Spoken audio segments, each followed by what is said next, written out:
Estamos ya con Juan Manuel Fuertes, él es subsecretario de Gobierno y ha sido, pues lo hemos visto protagonizar esta mediación, esta coordinación entre los diálogos con el sector indígena, entre el sector indígena y el gobierno. Juan Manuel, bienvenido aquí a Visionarias, a este programa Vis a Vis, en donde queremos tener esta entrevista con usted. Ayer hablamos con Cecilia Velázquez, también estuvo aquí Arturo Moscoso analizando este tema y pues lo que decía Cecilia es que como que el gobierno les está dando mucha espera para poder sentarse a avanzar con los diálogos, ¿no? Pese a que públicamente sus expresiones públicas son de ruptura, son de ponerse en un extremo, pero en el fondo sí hay esa voluntad de sentarse a negociar. Pero del otro lado tampoco hay una respuesta como rápida, puntual, que pueda avanzar en esto. Gracias, Janet. Primero que nada, permítame felicitarle por este nuevo emprendimiento. Sé que está garantizado el éxito. Muchas gracias. Por su historial, por su profesionalismo. Entrando en materia, lo que no podemos perder de vista es que lamentablemente, como parte de estas tensiones y estas intransigencias que se han instalado en el país, un sector de la CONAIE ha condicionado que la posibilidad de dialogar sobre cualquier otro tema tiene que pasar primero por la aceptación a una propuesta de disminución y congelamiento del precio de los combustibles. Es eso lo que en realidad ha trabado la posibilidad de un diálogo democrático. Pero, por ejemplo, ayer Cecilia Velázquez dice, bueno, si es que la opción que nosotros estamos planteando no es viable, ¿cuál es la solución viable? Se ha hablado, y desde el gobierno también se habló en algún momento de focalizar. Ellos están abiertos a la focalización.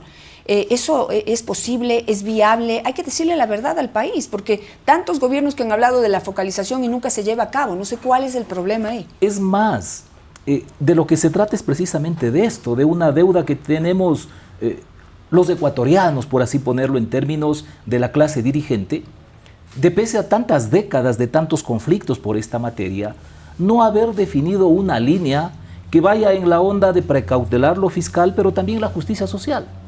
No obstante, retomando lo inicial, no es que desde el gobierno existe una falta de predisposición para dialogar sobre ese y sobre otros temas, al punto que, con la dirigencia del pueblo Montubio, ya hace 2 semanas llevamos adelante un proceso de diálogo. Con la FENOCIN, que es una agrupación que asocia a gremios no solo indígenas, sino también afros y campesinos, la semana anterior y en estos días también estamos llevando adelante una serie de mesas temáticas, de tal modo que no es que el gobierno no está dialogando. Lo que acontece, reitero, es que en el lado de ese sector dirigido por el señor Issa en la CONAIE, sostienen irreductiblemente que entre tanto no haya un resultado, y resultado ellos se refieren a que sea aceptada su posición sobre el tema del precio de los combustibles. Ellos no quieren dialogar sobre ningún otro aspecto. Claro, quizás ahí ese es el punto en el que tenemos que detenernos, porque, y ayer también se lo planteamos a Cecilia Velázquez, que toman unas posiciones extremas, toman unas posiciones innegociables, que se vuelven inviables. Negociación, pues se trata de eso, de poner sobre la mesa las condiciones, pero después ir dialogando para poder llegar a un punto medio. Aquí hay o me das lo que yo quiero o no hay diálogo. Sí, y lamentablemente no se toma en cuenta que una de las características que debe tener el diálogo, considerando la naturaleza de la materia, es el lado técnico. No se trata únicamente de eslogans, de frases, de soluciones simplistas que posiblemente de cara a la ciudadanía pueden merecer el aplauso, pero no va por ahí la responsabilidad que como élites, sea de la dirigencia indígena, sea de la política, se debe mantener.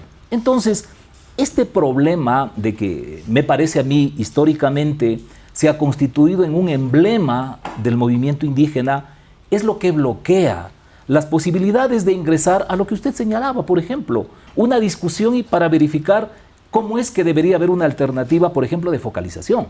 De tal modo que no persistamos en esta pervertida costumbre que se ha institucionalizado de seguir con un subsidio generalizado, que es regresivo, que favorece a quienes más plata tienen. Mire, es un poco preocupante que cuando se habla de que los más favorecidos con estos subsidios son los más ricos, se diga, no, es que los más ricos tienen Mercedes-Benz y utilizan gasolina súper. No, la gente más rica tiene empresas y en sus empresas utilizan vehículos a diésel que se movilizan con gasolina extra y ellos terminan siendo los más beneficiados.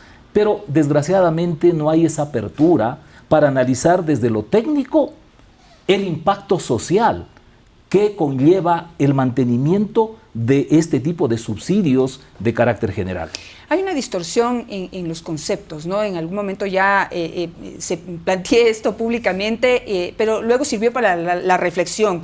Lo voy a volver a repetir, arriesgándome a todo lo que se pueda decir, pero digamos, esta división entre que los ricos usan la súper y los pobres usan la extra es absolutamente distorsionada e irreal. Hay que tomar en cuenta que hay que diferenciar más bien entre las personas que usan un vehículo para transportar productos, es decir, con un fondo social y laboral, y hay personas que, pues, como fruto de su trabajo han logrado comprar un vehículo y ese vehículo les sirve para llegar al trabajo. Esa no es una herramienta de trabajo. Lourdes Tibán me decía, es que es una herramienta de trabajo porque en el carro estoy llegando al trabajo. No, en el carro es un elemento de estatus, de comodidad, muy merecido, por cierto, pero la persona que tiene el dinero para comprarse un vehículo para transportarse a su trabajo debería pagar el galón de gasolina lo que cuesta. A ver, el objetivo que debemos buscar mancomunadamente los ecuatorianos es luchar contra la concentración excesiva de la riqueza, que haya una redistribución y por supuesto también en la disminución y de ser posible la erradicación de la pobreza.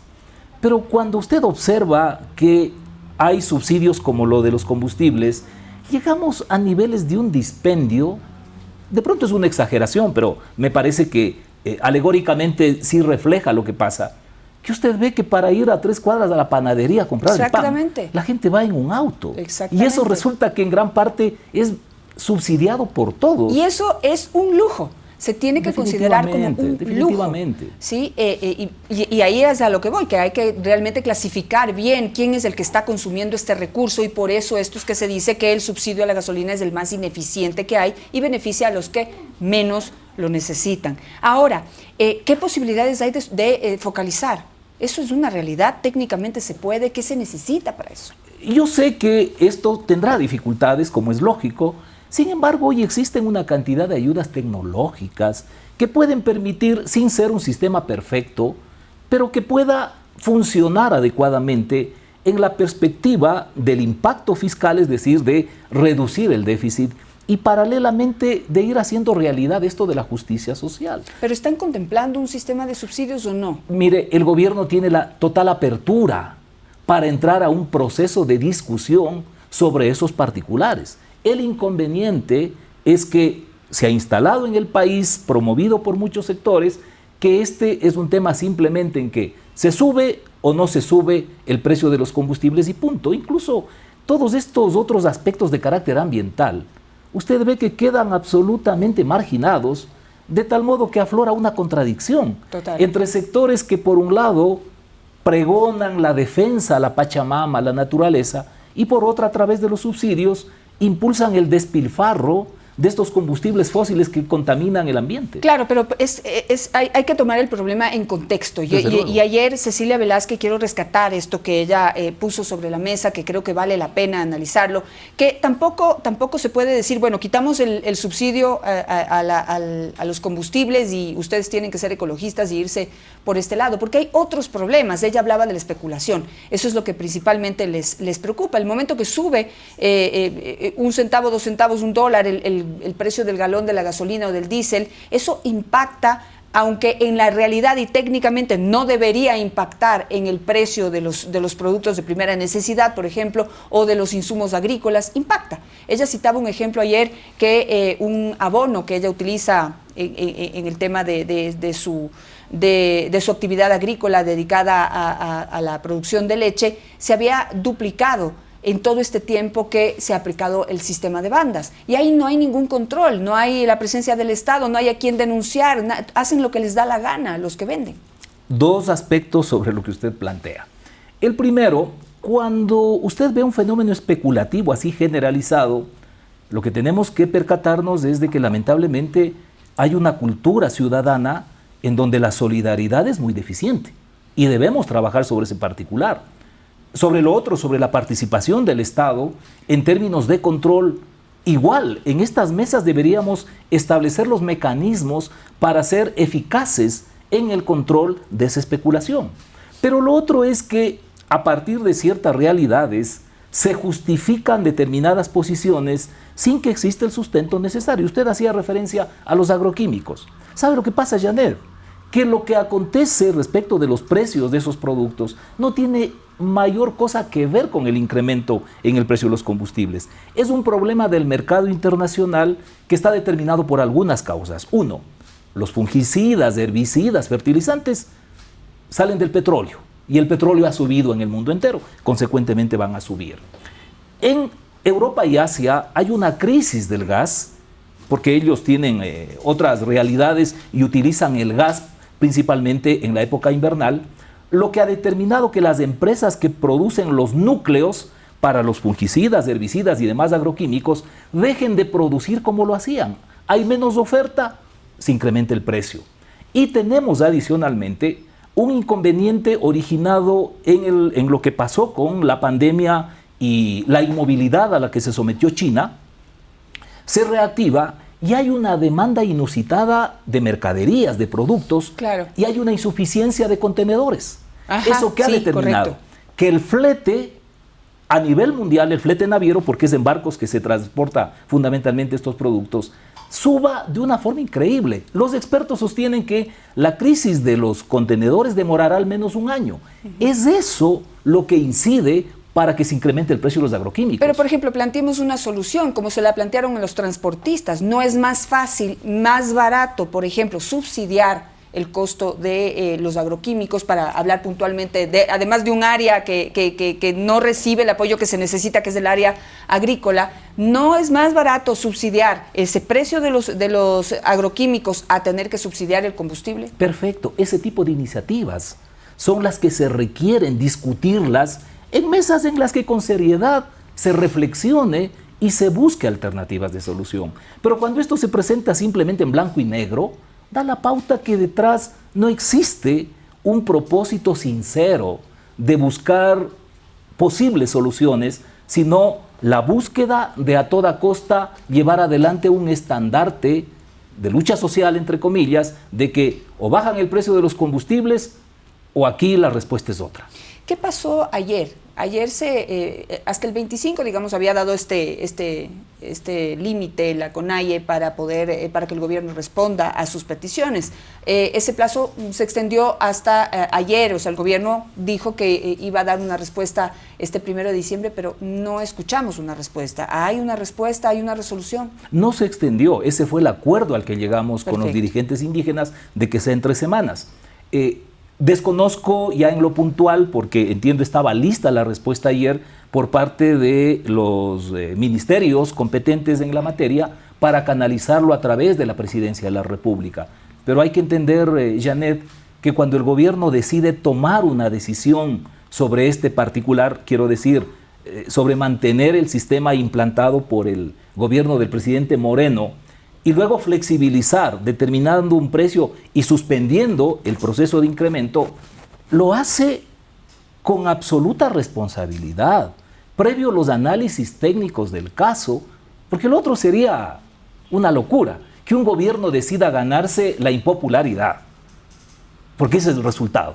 O sea, por gusto, no es así. De tal modo que, frente al requerimiento que insistentemente ha formulado este sector de la dirigencia, es conveniente, independientemente de que entiendo debe haber llegado ya la respuesta por parte de la presidencia, asumir que es muy difícil aceptar ese tipo de planteamientos porque ya ha precedido la seriedad en el análisis para la toma de decisiones desde el gobierno. Es decir, en eso no hay cambio, eso es lo que usted nos está ratificando. No puede haber cambio, ya dijeron que técnicamente no se puede hacer, pero pues plantear estas otras alternativas, como por ejemplo un sistema de subsidios para ver si realmente es viable.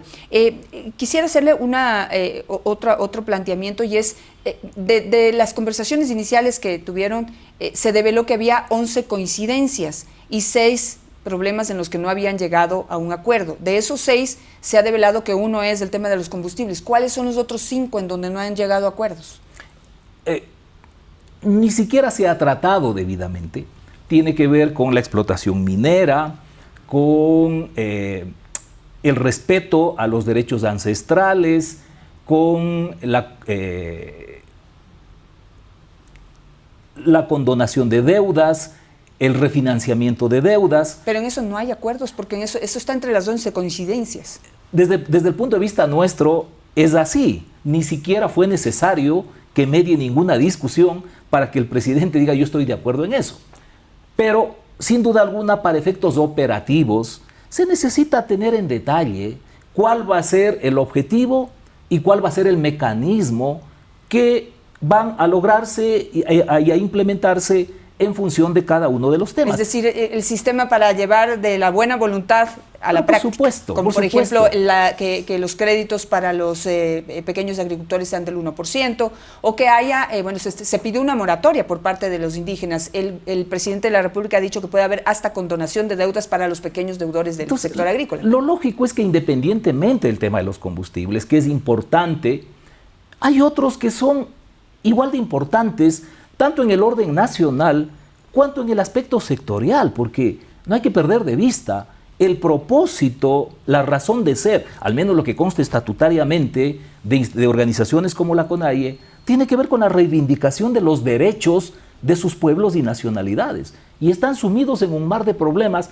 que, no sé si es exageración, pero decir, prácticamente vemos que siguen intactos a pesar de las décadas que han transcurrido, y desde nuestra óptica, lo lógico es que aislando, encapsulando el tema de los combustibles, nos pongamos a analizar las soluciones y la implementación de esos otros problemas, pero el señor Issa ha dicho que no, que primero lo une y después cualquier cosa. Sin embargo, hace una semana ya dijo, se acabó el diálogo. Ahora, pero bueno, ayer Cecilia Velázquez y hoy la escuché también a Nina Pacari en una radio mientras venía acá a Visionarias, y están abiertos a seguir conversando. Ahora es necesario también que el gobierno se pronuncie. Ayer se esperaba ese pronunciamiento. ¿Cuándo se van a pronunciar? Oficialmente, formalmente, públicamente. Insisto, desde el punto de vista administrativo es la Presidencia de la República la que tiene que remitir esa respuesta. Asumo que debieron haberlo hecho en horas de la tarde-noche de ayer, o a más tardar lo harán en el transcurso de estas horas. Pero independientemente de eso, Janet, es necesario asumir que la dirigencia indígena tiene también diversas apreciaciones y planteamientos. Lo que dice Cecilia Velázquez o Nina Pacari Vega no necesariamente es lo que piensa el señor Leonidas Issa, no sé si desde su visión ideológica o también desde su estrategia de dirigencia. Y eso también es otro problema que dificulta las posibilidades de que el diálogo democrático sea eficaz. Bueno, seguimos entrampados entonces. Esperamos que el día de hoy el gobierno nacional haga un anuncio público de cuál es la respuesta que le da, en este caso, a esta facción de la CONAIE dirigida por el señor Issa, y pues también sería bueno que develen cómo van los avances de las conversaciones con otras organizaciones sociales, porque eso hay que tenerlo claro. La CONAIE representa a un sector del indigenado y a un sector social del país, pero hay otras organizaciones que tienen también una representación importante y legítima. Muchísimas gracias a Juan Manuel Fuertes por estar esta mañana. Vamos a estar pendientes y creo que vamos a tener que seguir hablando de este tema. Un punto y alguien que podría aportar muchísimo a el avance de estos diálogos, por ejemplo, es la Asamblea Nacional, pero ya vemos cómo está. Ese es nuestro siguiente diálogo. Vamos a hablar con Mauricio Alarcón. ¿Es este país ingobernable definitivamente? ¿Cuál es el papel que está desarrollando la Asamblea Nacional hoy con un bloque de 25 asambleístas de Pachacutic, por ejemplo, que podrían aportar muy bien a que estos diálogos avancen, pero están dedicados a otras cosas? Gracias, Juan Manuel. A usted, Janet, muy agradecido.